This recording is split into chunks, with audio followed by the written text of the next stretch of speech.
పాండ్యాను రక్షించిన నీతా అంబానీ. యెస్, ఇది నిజమే. రీసెంట్‌గా జరిగిన ముంబై వర్సెస్ ఢిల్లీ క్యాపిటల్స్ మ్యాచ్‌లో ముంబైలో అయితే నీతా అంబానీ పాండ్యాను రక్షించింది అని చెప్పుకోవచ్చు. ఎందుకంటే వాళ్ళెప్పుడూ కూడా కొంతమంది స్టూడెంట్స్‌ని అయితే ఒక రోజు అంటే 1 ఐపీఎల్ మాత్రం ఫ్రీగా చూసే అవకాశం కల్పిస్తారనమాట.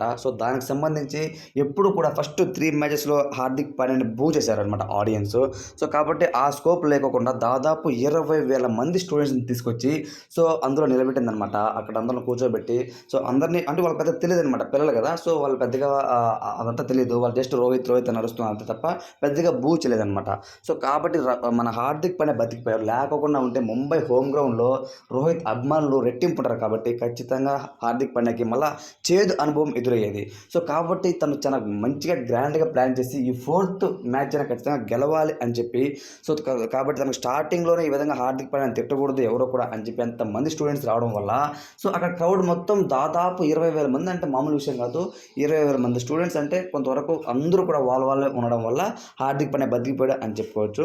దాని తర్వాత విషయంలోకి వెళ్ళామంటే మ్యాచ్ మాత్రం చాలా బాగా ఆడింది. రోహిత్ శర్మ, ఇషాన్ కిషన్ అందరూ కూడా మంచిగా షాట్ అయితే ఇచ్చారు. చాలా బాగా గెలిచింది. లాస్ట్‌లో షెఫర్డ్ ఎవరైతే ఉన్నారో 32 రన్స్ కొట్టి ముంబైకి ఘన విజయం అందించారని చెప్పడంలో ఎటువంటి సందేహం లేదు. కానీ మన హార్దిక్ పాండ్యా కెప్టెన్సీ ఆడలేకపోయాడు.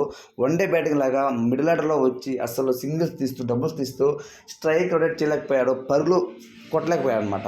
కాబట్టి తను చాలా ప్రెజర్‌లో ఉన్నాడు కెప్టెన్సీలో అని చెప్పి మళ్ళీ ముంబైకి రోహిత్ శర్మ కెప్టెన్సీ ఇవ్వాలా అని అంటూ కొంతవరకు నీతా అంబానీ వాళ్ళు ప్లాన్ చేశారు. కానీ రోహిత్ శర్మ నిరాకరించాడంట అనైతే ఇన్ఫర్మేషన్. ఏది ఏమైనా సరే అంత మంచి ట్రేడ్ జరిగిన తర్వాత హార్దిక్ పాండ్యా కెప్టెన్సీ ఇవ్వడం పెద్ద మిస్టేక్ అని చెప్పొచ్చు. ఇన్‌కేస్ ఇప్పుడు చెన్నై సూపర్ కింగ్స్ పక్క మన ధోని గారు ఉన్నారు. ధోని వచ్చేసి తనే తప్పుకున్నాడు. ఫ్యూచర్‌గా సీఎస్కేకి ఒక మంచి కెప్టెన్ కావాలి. నేనే ఉండి తనని రూపుదిద్దుకుంటాను అని అంటూ రుతురాజ్ గైక్వాడ్ తనే రెఫర్ చేశాడు. బట్ ఇక్కడ అట్లా జరగలేదనమాట.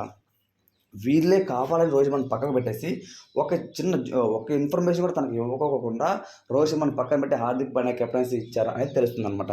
కాబట్టి ఈ నేపథ్యంలోనే హార్దిక్ పాండ్యా ముంబై ఇండియన్స్ కెప్టెన్సీ అయ్యాడు.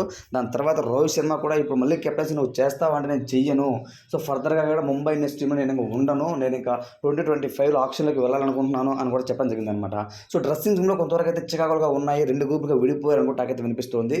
ఏది ఏమైనా సరే ముంబైకి ఫర్దర్గా రోహిత్ శర్మ ఇక ఆడడు అని అయిపోయిందనమాట. కాబట్టి ఇప్పుడు ముంబై ఇండియన్స్ పక్కన రోహిత్ శర్మని ఎవరి టీం ముందుగా ట్రేడ్ చేస్తారు అని అంటే Sunrise Hyderabad, Delhi Capitals, Royal Challengers Bengaluru ఈ 3 కూడా ముందస్తులో ఉంటాయి అని అయితే టాక్ అయితే వినిపిస్తుంది. అందులో ముఖ్యంగా సన్ రైజ్కి వెళ్తే బాగుంటుందని చెప్పి హైదరాబాద్ అభిమానులు, మన తెలుగు అభిమానులు కోరుకుంటున్నారు. కాబట్టి నీతా అంబానీ, రోహిత్ శర్మ లేకుండా హార్దిక్ పాండ్యా కెప్టెన్సీలో రేపు సంవత్సరం ఆడితే ఏ విధంగా ఉంటాయి పరిణామాలు అని మీరు భావిస్తున్నారో మీ యొక్క ఒపీనియన్ ఏంటి అన్నది కామెంట్ రూమ్లో తెలియచేయండి. Thanks for watching.